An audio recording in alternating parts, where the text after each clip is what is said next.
হজরত ইউসুফ আলাইহিসসালাম আল্লাহর নির্বাচিত এক নবী, যার জীবন আমাদের ধৈর্য, ঈমান ও আল্লাহর উপর পূর্ণ ভরসার সর্বোচ্চ শিক্ষা দেয়। ছোটবেলায় ঈর্ষান্বিত ভাইরা তাকে কূপে ফেলে দেয়, একটি অন্ধকার, বিচ্ছিন্নতা আর অনিশ্চয়তায় ভরা স্থান।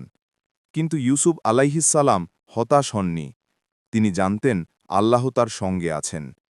কূপের অন্ধকার থেকে তিনি শেখান, কখনো পরিস্থিতি যত কঠিনই হোক, আল্লাহর রহমত সবসময়ই আগের চেয়ে বেশি শক্তিশালী।